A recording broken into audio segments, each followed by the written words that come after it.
प्रशासनिक तैयारी है और आज आपने यहाँ पे आया है। खगड़िया लोकसभा निर्वाचन क्षेत्र 25 की जो तैयारी है चुनाव को, मतदान 7 मई 2024 को होना है। अब कुछ ही दिन शेष हैं उसमें, और हम लोग की जो तैयारी है वो अंतिम पड़ाव पे है। इसमें जितना भी हम लोगों की व्यवस्था है वो डिस्पैच सेंटर जो हम लोगों ने बनाया है वो बाजार समिति में है, जहां हम लोग अभी खड़े हैं। और आज हमारी पूरी टीम के द्वारा यहाँ पे एक ड्रिल की गई है, और इसमें जो व्यवस्थाएं हैं उसको, जो अंतिम स्वरूप है उसको देने की पूरी कोशिश की गई है। और मान के चलें कि ये नर्व सेंटर है हमारे पूरे लोकसभा आम निर्वाचन 2024 का। 6 विधानसभा, जो 4 हमारे खगड़िया जिलांतर्गत हैं और 2, एक समस्तीपुर और एक सहरसा में जो है, वो सभी का ईवीएम पोल होके यहीं पे आएगा और काउंटिंग यहीं पे होगी। तो हम लोगों ने यहाँ पे कई व्यवस्थाएं कर रखी हैं, जिससे कि हमारे जो पोलिंग पार्टीज हों, हमारे पुलिस पर्सनल हो, जो हमारी टीमें यहाँ पे लगी है ईवीएम को डिस्पैच करने, रिसीव करने, और इसके अलावा यहाँ जो ब्रीफिंग होगी उसमें जो कुल तमाम तरह की टीम लगी है, उसको किसी तरह की असुविधा ना हो हीट वेव के चलते, उसका भी हम लोगों ने पूरा ध्यान रखा हुआ है। और हम लोग की तैयारी अंतिम पड़ाव में है और हम लोग उसको टाइमली पूरा करेंगे। मतदाताओं के लिए किस तरह की व्यवस्था की गई है मतदान केंद्रों पर, ताकि उनको हीट वेव से परेशानी न हो? देखिए, हीट वेव में जो अभी तापमान हम लोग के जिले का दिख रहा है, आज 1 तारीख है 1 मई, तो करीब 44 डिग्री सेल्सियस है। और एक ही बड़ा कंसर्न आयोग द्वारा भी व्यक्त किया गया है कि गर्मी ज़्यादा होने की वजह से लोग या तो सुबह निकल के आ जा रहे हैं या शाम को आ रहे हैं। तो बीच में जो 5-6 घंटा है उसमें लोग बाहर निकल के नहीं आ रहे हैं, एक बड़ी समस्या देखी गई। तो इसको ध्यान में रखते हुए सबसे पहले हम लोगों ने एक प्रस्ताव भी भेजा, जिसमें कि 2 विधानसभा क्षेत्र हमारे लोकसभा में, उसका टाइम पहले 4 बजे तक था। 3 विधानसभा क्षेत्र थे, इसका 4 बजे तक था, तो अब वो 6 बजे तक हो गया है। तो शाम के समय ज़्यादा से ज़्यादा वोटर हमारे उस क्षेत्र में निकल के आए। पहले तो ये चीज़ हुई है। कौन कौन विधानसभा है? एक हम लोगों का है सिमरी बख्तियारपुर, जो सहरसा में पड़ता है। यहाँ पे हम लोगों का अलौली और बेलदौर है। तो हमारे जिले का 2 चेंज हुआ है, एक सिमरी बख्तियारपुर का भी चेंज हुआ, लेकिन सिमरी बख्तियारपुर में भी आंशिक है, 299 बूथ है।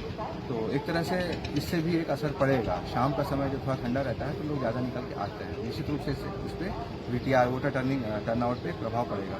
दूसरा, हम लोगों ने जो एक व्यवस्था की है कि जो सुबह का 10 बजे है, शाम को 3 बजे तक, दोपहर को 3 बजे तक, उसमें ज़्यादा से ज़्यादा लोग निकल के आएँ। उसके लिए 246 ऐसे बूथ हम लोगों ने चिन्हित किए जहाँ बैठने की पर्याप्त व्यवस्था नहीं है, वहाँ पर टेंट पंडाल लगा के व्यवस्था की जाएगी। इसके अतिरिक्त सभी बूथों पे हम लोगों ने 20-20 बॉटल जो आता है जार, उसका पानी अलग से हम लोग उपलब्ध कराएंगे। इसके अलावा हम लोगों ने पोलिंग पर्सनल के लिए भी काफ़ी अरेंजमेंट्स किया है, जिससे कि उनकी तबीयत भी खराब ना हो, वो लोग भी पूरा टाइम एनर्जेटिक रहें, उनको भी कोई समस्या ना हो। नदी किनारे से कितना बूथ है जो नदी पार करके जाना पड़ता है? 9 बूथ ऐसा है कि नदी को क्रॉस करके जाना होता है, और उसके लिए हम लोगों ने नाव की व्यवस्था अलग से कर रखी है। हम लोग रूट चार्ट जो बनाया है उसमें नाव की व्यवस्था भी है।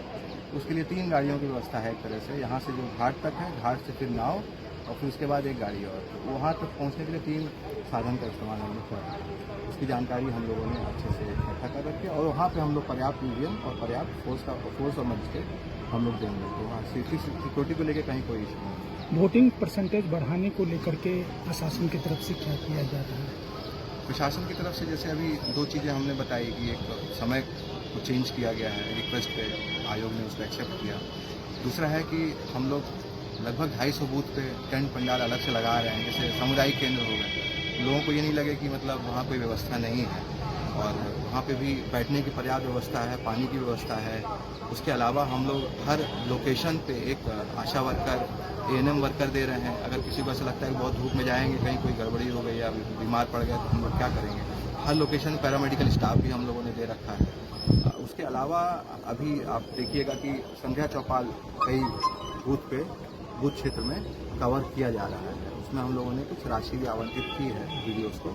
यह वह बूथ हैं जिनके वोटर टर्नआउट पिछले लोकसभा में जो हमारा एवरेज था 57%, उससे कम है। 346 बूथ हैं, तो 346 बूथ पे 3 से 4 तारीख तक हम लोग ये अभियान चलाएंगे, और लोगों तक मतलब ये बात को पहुंचाने का कोशिश किया जाएगा कि अधिक से अधिक लोग निकल के आएँ।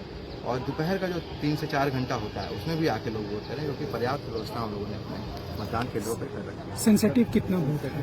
सेंसिटिव देखिए, सेंसिटिव इसमें नहीं, क्रिटिकल बूथ है 547 क्रिटिकल बूथ है, और बूथ का लिस्ट जो है वो हम लोग आपको डिस्क्लोज नहीं करेंगे। 543 है, उसको आप नटशेल में जान लें। 543 क्रिटिकल बूथ है और वहाँ की व्यवस्था की विशेष सुरक्षा, उसका एक अलग प्लान होता है। लेकिन इतना हम आपको एश्योर कर देना चाहते हैं कि वहाँ पे पर्याप्त वेबकास्टिंग और इन सब माध्यमों से हम लोग पूरी निगरानी रखेंगे, जिससे कि कहीं भी किसी को ऐसा नहीं लगे कि मतलब उस बूथ पे हम कोई भी उदंडता कर लेंगे तो हम लोग बच पाएंगे। उस पर एक कड़ी निगरानी अलग से कैमरे के द्वारा रखी जाएगी। तो लगभग आधे बूथ ऐसे हैं, मैं आपको बता दूं, पूरे खगड़िया लोकसभा क्षेत्र में आधे बूथ जहाँ पे वेबकास्टिंग कराई जाएगी, कहीं पे कोई भी गड़बड़ी करते पाया जाएगा उस पर कड़ी से कड़ी कार्रवाई की जाएगी। सर मॉडल बूथ कितना बना है? मॉडल बूथ हम लोग एक बना रहे हैं अपने इस शहर में, वो आपको अलग से बता दिया जाएगा। फाइनल हो गया, उसको हम लोग कर